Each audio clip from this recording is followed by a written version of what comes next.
Bonjour, ici Francine pour les carnets de Francine. J'ai une belle petite question pour vous aujourd'hui. Êtes-vous capable de ne pas intervenir dans la vie des autres? Pas mal dur, pas mal dur. Hey Francine, il faut que tu comprennes, là. C'est mon frère, c'est mon fils, c'est mon conjoint, c'est ma fille. Il faut que je l'aide, ça n'a pas de bon sens. Il est tellement dans le pétrin, il faut que je l'aide. Il ne savait pas, il n'était pas au courant. Il me semble que je peux l'aider, il me semble que je peux. Parfois, il y a certaines personnes qui ne réalisent pas, vraiment inconsciemment, ne réalisent pas qu'à chaque fois qu'ils se mettent dans le pétrin, c'est parce qu'ils veulent avoir votre attention. Ils veulent que vous vous en occupiez. Ils veulent que vous les aidiez. C'est inconscient. Mais c'est-tu le fun d'avoir quelqu'un qui s'inquiète pour nous, d'avoir quelqu'un qui nous aime, puis qui se demande qu'est-ce qu'elle peut faire pour nous, puis qui prie pour nous, puis qui nous donne des choses, puis qui nous donne de l'argent, puis qui nous donne de la nourriture. Mais c'est inconscient. Mais mon Dieu, le résultat est là, la personne est là de l'attention. Alors, si vous avez des amis, vous avez quelqu'un dans votre entourage, vous avez beau l'aider, vous avez beau, elle vous demande des conseils, vous avez beau parler, mais ça ne marche pas.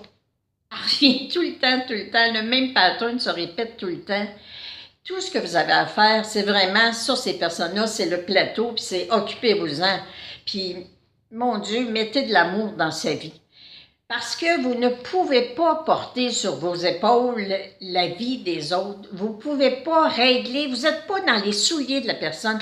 Vous n'êtes pas au courant qu'elle a peut-être choisi un chemin à vos yeux qui paraît très difficile, mais c'est toujours bien un chemin qu'elle a choisi. Je le sais, c'est inconscient. On ne se souvient pas de ce qu'on a choisi. On ne se souvient pas de « moi, je reviens sur la terre, puis là, je me réincarne, puis là, je vais vivre telle affaire, puis je vais comprendre telle affaire, puis je vais pardonner telle affaire, je vais apprendre à m'aimer. » On ne s'en souvient pas, puis des fois, je trouve ça plate, là, parce que il me semble que cette petite piqûre d'amnésie qu'il nous donne aussitôt qu'on vient au monde, ça nous donne quoi de nous préparer un plan de vie de l'autre côté? Heureusement, les guides, eux autres, sont au courant, sont là pour mettre les opportunités, sont là pour tout placer. Alors, si vous vous inquiétez pour quelqu'un, vous le savez, la méthode idéale, c'est vraiment le lâcher-prise. C'est vraiment de placer cette personne-là, je ne le répéterai jamais assez, vous la placez sur le plateau, donnez une belle petite poussée, vous l'envoyez vers vos guides, puis merci de vous en occuper. Occupez-vous-en. Mettez de l'amour dans sa vie. Puis maintenant, rendez-moi heureuse, je le mérite tout plein, merci. Alors, vous avez eu des difficultés dans votre vie. Vous avez eu parfois des portes qui se sont fermées, qui ont été assez tough. Et puis, des fois, ça a pris un petit peu de temps parce que vous aviez perdu l'espoir. Ça a pris un peu de temps à ce que l'autre porte s'ouvre. Mais finalement, quand elle s'est ouverte, vous vous êtes pris en main, vous avez cherché. Un jour, je disais ça à quelqu'un. Je disais, je voudrais t'aider. Je voudrais vraiment là, avoir une baguette magique, là, puis faire aller ça, puis dire, je veux que tu sois heureuse, puis mon désir serait réalisé. Mais présentement, en mon âme et conscience, je ne sais plus quoi faire pour t'aider. Et le jour où moi j'ai réalisé que c'est moi qui me compliquais ma vie, c'est moi qui me rendais malheureuse, puis que j'ai commencé à travailler, puis à suivre des cours, puis à me transformer, bien cette journée-là, ça l'a changé.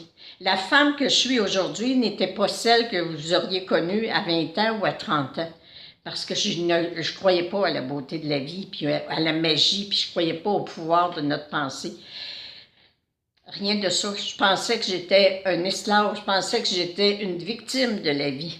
Alors qu'aujourd'hui, j'ai décidé que je suis le maître de ma vie et que par ma pensée, je peux la transformer. Par ma pensée, je peux tout de suite me connecter puis arrêter de m'en faire puis de toujours m'inquiéter. Alors, je ne peux pas intervenir dans les vies des autres, mais j'ai appris que je pouvais intervenir dans la mienne et c'est ce que je fais continuellement. Toujours travailler. Travailler à ne pas parler contre les autres, travailler à me découvrir, travailler à regarder mes miroirs, travailler à m'aimer. Et c'est le plus merveilleux travail que j'ai pu accepter dans ma vie, d'accepter d'être heureuse. Alors, ce que je vous souhaite, soyez heureuse. Il y en a des gens autour de vous qui sont malheureux. Demandez à Dieu ou à vos guides qu'il les rende heureux. Je vous aime. Merci de partager.